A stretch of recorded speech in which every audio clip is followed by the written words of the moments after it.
সকলোকে কাৰ্ডম আৰু নমস্কাৰ। মই ধৰ্মেশ তেৰণ। যোৱা দুদিন ধৰি অভিনীল হত্যাকাণ্ড যি বিচাৰ হৈ আছিলে তাৰে ভিতৰত 25 গৰাকীকৈ ব্যক্তিক ইতিমধ্যে উচ্চ ন্যায়ালয়ে দুখমুক্ত বুলি ঘোষণা কৰিছে।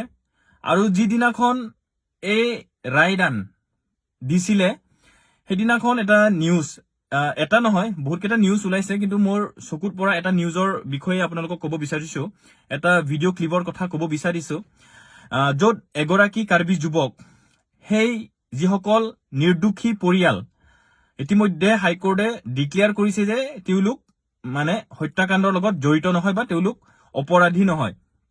তো এইসকল ব্যক্তিক ইতিমধ্যে উচ্চ ন্যায়ালয়ে দুখমুক্ত ঘোষণা কৰিছে। আৰু সেই পৰিয়ালৰ লোকসকলে সেই ব্যক্তিসকলক যেতিয়া ল'বলৈ আহিছিলে তেতিয়া আমাৰ কাৰ্বি এগৰাকী যুৱক সেই পৰিয়াল যিসকল দুখমুক্ত পৰিয়াল তেওঁলোকৰ লগত আহিছিলে। আৰু সেই ব্যক্তিগৰাকী, সেই কাৰ্বি যুৱকগৰাকী যেতিয়া সাংবাদিকে সুধিছিলে হিন্দী ভাষাত, তেতিয়া তেখেতে কৈছিলে যে তেখেত খুবেই দুখিত যে যিসকল নিৰ্দোষী লোক তেওঁলোক ইতিমধ্যে 8 বছৰকৈ জেলত থাকিবলগীয়া হ'ল, য'ত এটা বিচাৰ য'ত তেওঁলোক দুখেই নাছিল তেওঁলোক তথাপিও 8 বছৰ জেলত থাকিব লগা হ'ল। সেই জেলত থাকিবলগীয়া যিসকল পৰিয়াল তেওঁলোকৰ বৰ্তমান অৱস্থা খুবেই মানে বেয়া। আৰু তেখেতে প্ৰকাশ কৰা মতে সেই পৰিয়ালৰ মানে যিসকল পৰিয়াল তেওঁলোক যথেষ্ট পৰিয়ালটো ঠানবান হৈ গৈছে। আৰু মানে এটা সুখী পৰিয়াল বুলি ক'বলৈ তেওঁলোক আচলতে পৰিয়াল বুলি ক'ব নোৱাৰি। তো এনে এটা পৰিস্থিতি হোৱা বুলি তেখেতে সংবাদ মাধ্যমৰ আগত ব্যক্ত কৰিছে। ইয়াৰ তলৰ যিখিনি মই কমেণ্ট চালো সেই কমেণ্টবিলাক চাই সঁচাকৈ অসমীয়া জাতি যে এটা কেঁকুৰা জাতি, অসমীয়া জাতিটো মানে কেৱল মানে আৱেগ ভৰা এটা জাতি, মানে মুখত আখৈ ফুটা দি যিকোনো কথা ফুটে কিন্তু মানে কামত একো নোহোৱা এটা জাতি, সেইটো সঁচাকৈ নিজেই প্ৰমাণ কৰিছে।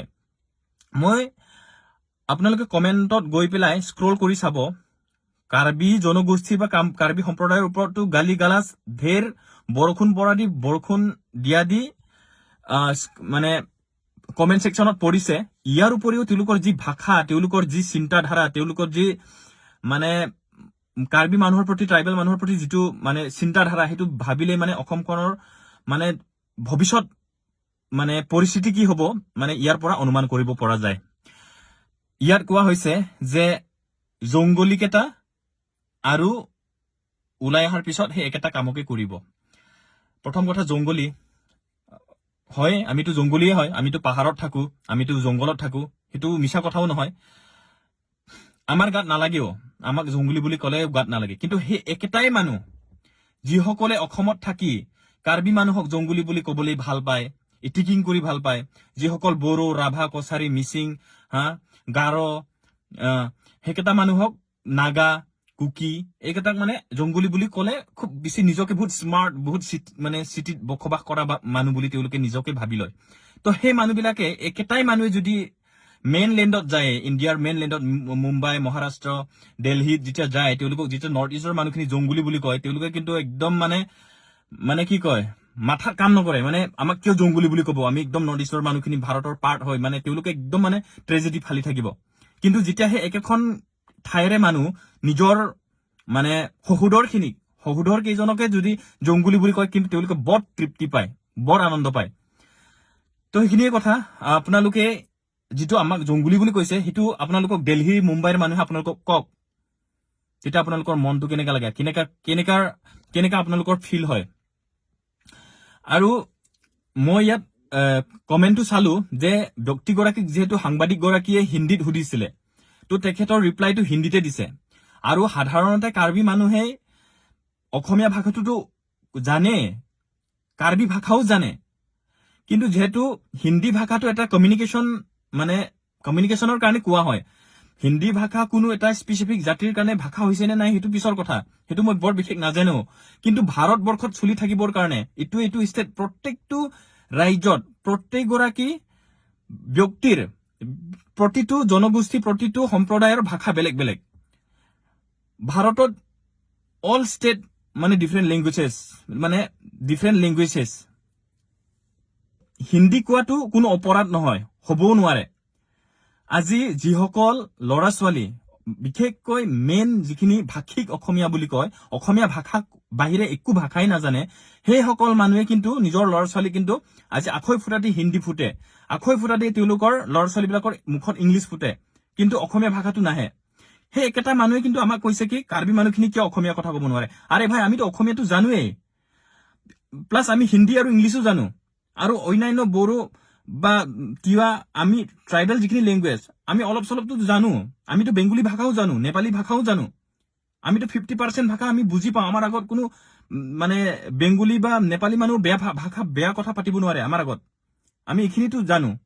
কিন্তু আপোনালোকে যিসকল মেইন আছামিজ লেংগুৱেজ, যিটো মানে মেইন ভাষিক বুলি কয়, আপোনালোকে যিসকলে কয়, আপোনালোকে বড়ো ভাষা জানেনে? আপোনালোকে কাৰ্বি ভাষা জানেনে? আপোনালোকে তিৱা, কুকি, দেউৰী, ৰাভা, কছাৰী ভাষা জানেনে আপোনালোকে? আৰে অসমত থাকি যদি আপোনালোকে এটা ভাষাই যদি আপোনালোকক কিয় আমি এডপ্ট কৰিম? আপোনালোকক কোন হয়? আপোনালোক কোন হয়? আপোনালোকৰ কথা মতে আমি কিয় চলিম? আৰে অসমীয়া সমাজখনে হৈছে বিভিন্ন জাতি জনগোষ্ঠী লগ মিলি পেলাই অসমীয়া জনগোষ্ঠী, অসমীয়া জাতি। তো তেনে ক্ষেত্ৰত আপোনালোকৰটোৱে মানিব লাগিব বুলি কি কথা আছে? ক'ত লিখা আছে? আমিতো ভাই এদিন নহয় এদিন কাৰ্বিসকলেতো এটা ষ্টেট ল'মে। আজি 1972 মেঘালয় ছেপাৰেশ্যন হ'ল। মেঘালয়ৰ মানুহখিনিকতো তেতিয়াও কৈছিলে যে আপোনালোকে অসমীয়া কিয় নক'ব, আপোনালোকে খাচী ভাষা কিয় ক'ব, আপোনালোকে গাৰো ভাষা কিয় ক'ব, আপোনালোকে জয়ন্তীয়া ভাষা কিয় ক'ব। তেতিয়াওতো সেইটো কথা প্ৰচলিত হৈছিলে, তেতিয়াও সেই একেটা কথাইতো কৈছিলে, একেটা ডায়লগ, একেটাই কথা মাত আছিলে। আজি ডেটত বড়োসকলে ছেপাৰেট ষ্টেট বিচাৰি আছে, কাৰ্বিসকলে অট'নমাছ ষ্টেট বিচাৰি আছে। আজি কোনো শক্তিয়ে, আজি আমাৰ মানুহে শিক্ষা দীক্ষা অলপ কম আছে, এইটো আমি মানি লৈছো, কিন্তু এটা সময়ত আমি অসমৰ পৰা যে ছেপাৰেট ষ্টেট মানে কাৰ্বি আংলঙে, মই বিশেষকৈ কৈছো যিহেতু মই কাৰ্বি সম্প্ৰদায় হয়, মই 6 শিডিউল বাহিৰত থাকিলে কি হ'ব, মোৰ চেণ্টিমেণ্টটো গোটেই কাৰ্বি মানুহৰ কাৰণে যিহেতু। তো এদিন নহয় এদিন আমিতো কাৰ্বি অট'নমাছ ষ্টেটটো ল'মেই। তাত আমাক কোনো শক্তিয়ে বাধা দিব নোৱাৰে, আমাক কোনো শক্তিয়ে আমাক ৰাখিব নোৱাৰে। গতিকে আমি অসমীয়া মানুহবিলাকে যেনেকৈ অসমীয়া ভাষাটো কয় নিজৰ মাতৃভাষা বুলি, তাৰ লগতে অল ইণ্ডিয়াত যদি কমিউনিকেশ্যন লেংগুৱেজ মানে কমিউনিকেশ্যন ৰাখিবৰ কাৰণে হিন্দী লেংগুৱেজটো ব্যৱহাৰ কৰে, আৰু ইণ্টাৰনেশ্যনেল কাণ্ট্ৰিবিলাকৰ লগত কমিউনিকেশ্যন ৰাখিবৰ কাৰণে যেনেকৈ ইংৰাজী ব্যৱহাৰ কৰে, ঠিক তেনেকৈ আমি ডাইৰেক্ট কাৰ্বি, অসমীয়া বাদ দি আমি কাৰ্বি, ইংলিছ, হিন্দী আমিওতো ৰাখিব পাৰো। কিন্তু আমি সেইটো নকৰি আমি অসমীয়া ভাষাটো নিজৰ মাতৃভাষা হিচাপে আমি কথা কওঁ, নিজৰ মাতৃভাষা বুলি আমি একচেপ্ট কৰো। আৰে ভাই, যিকোনো কথাত যিকোনো মানে চেণ্টিমেণ্ট লগাকে মানুহক সেই নিজৰ অসমীয়াৰ প্ৰতি যি মানুহৰ আদৰ, অসমীয়াৰ প্ৰতি যি মানুহৰ মৰম, সেই মৰমটোৰ পৰা মানুহক আঁতৰাবলৈ কিয় ট্ৰাই কৰি থাকে অসমীয়া মানুহবিলাক?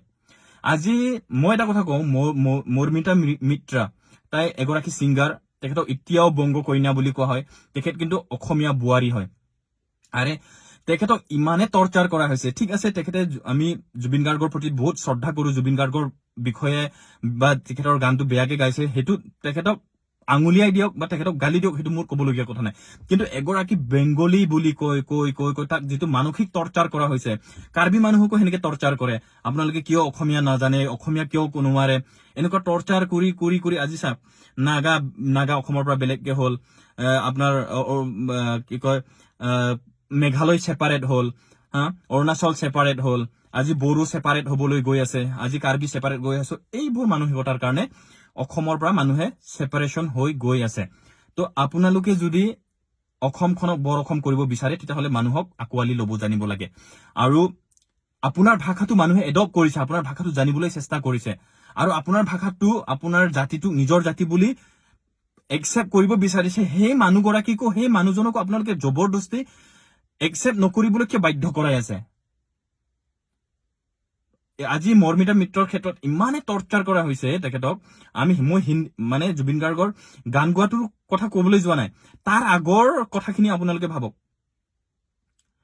তাৰ আগৰ কথাখিনি আপোনালোকে যদি ভাবে, এগৰাকী বংগ কন্যা, বেংগলী কন্যা অসমীয়া ভাষাক নিজৰ ভাষা বুলি আদৰি লৈছে, নিজৰ সংস্কৃতি বুলি আদৰি লৈছে, জুবিন গাৰ্গৰ গীত জীয়াই ৰাখিবলৈ চেষ্টা কৰা হৈছে, ভুল হৈছে ভুল আঙুলাই দিয়ক না ইমানে টৰ্চাৰ কৰে ইমানে বেয়া বেয়া গালি গালাজ এটা সময়ত তেখেতে সেই অসমীয়া জাতিটোৰ প্ৰতি বিদ্বেষ ভাৱ মানে জন্মিব মানে বহুত বেয়াকে আচাৰ পৰিব মানে মগজুত যে অসমীয়া জাতিটো এনেকুৱা নেকি মানুহক এনেকে ট্ৰিট কৰে নেকি এনেকুৱা এটা মানে তেখেতৰ এটা মানে দিমাগত এটা সোমাই যাব তো মই জাষ্ট এটা উদাহৰণ কৈছো মানে এনেকুৱা বহুত উদাহৰণ আছে নহয় মানে বড়ো মানুহ হওক কাৰ্বি মানুহ হওক মানে তিৱা মিচিং ৰাভা কছাৰী দেউৰী মানে সবকে লেংগুৱেজৰ ক্ষেত্ৰতে হওক কালচাৰৰ ক্ষেত্ৰতে হওক এনেকুৱাকে মানে মেণ্টেলি টৰ্চাৰ কৰে নহয় আমাৰ মানুহখিনি তাৰ বাহিৰে একো বেলেগ কামেই নাই মানে দুনিয়াত মানে মানুহক খালি টৰ্চাৰ কৰিব লাগে মানুহক টিকিং কৰিব লাগে তাৰ বাহিৰে একো কাম নাই তো মোৰ মেইন কথাটোৰ পৰা অলপ ফালৰি কাটি আহিলো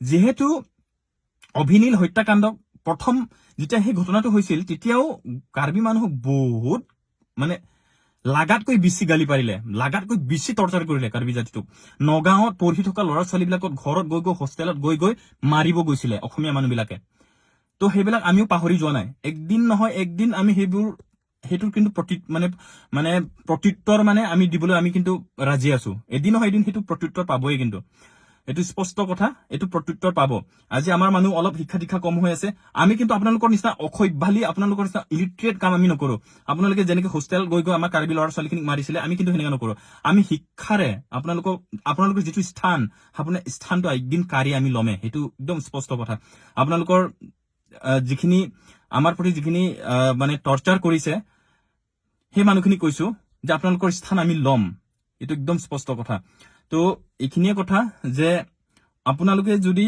অসমক বৰ অসম কৰিব বিচাৰিছে অসমৰ সকলো জাতি জনগোষ্ঠীক লগত লৈ কাম কৰিম বুলি ভাবিছে সেই কেইটামান ভণ্ড জাতীয়তাবাদী যিখিনি মানুহ আছে য'ত ইতিমধ্যেই সেই ভণ্ড জাতীয়তাবাদী মানুহৰ বা সেই ব্যক্তিসকলৰ মানে চিকাৰ আমাৰ জনগোষ্ঠীয় মানুহখিনি ইতিমধ্যে সেই মানে বলি হৈছে তো সেইখিনি মানুহ কৈছো যিসকলে অসমখনক এনেকুৱা নহয় মই সকলো ব্যক্তিয়ে এই চিন্তাধাৰাখিনি আছে বুলি মই ক'বলৈ যোৱা নাই কিন্তু মানে মেক্সিমাম শিক্ষিত মানুহৰ পৰা অশিক্ষিত মানুহলৈকে এই চিন্তাধাৰা মানুহৰ সংখ্যা অসমত বহুত বেছি সেইকাৰণেতো এইবোৰ স্থান পায় এইবোৰ ভিডিঅ' এইবোৰ কথা এইবোৰ আইডিঅলজি স্থান পায় অসমত বিশেষকে তো লাষ্টত মই এটা কথাই কওঁ যে কোনো মানুহক আচলতে ধৰি মানে আবেগেৰে ধৰি ৰাখিব নোৱাৰে কামেৰে জীয়াই ৰাখিব লাগিব কামেৰেহে আগবাঢ়ি যাব লাগিব গতিকে এইখিনি কথা ক'লো আৰু মোৰ কথাখিনি যদি আপোনালোকে কিবা যদি ক'বলগীয়া আছে মোৰ ভিডিঅ'ত যদি কমেণ্ট ছেকশ্যনত কিবা লিখিব লাগে যুক্তি সহকাৰে কথাখিনি লিখিব একদম মানে অবান্তৰ কথা কিছু লিখি পেলাই মোৰ মানে কমেণ্ট ছেকশ্যনটো মানে গেলাই নিদিব তাৰ কাৰণে অনুৰোধ জনাইছো ধন্যবাদ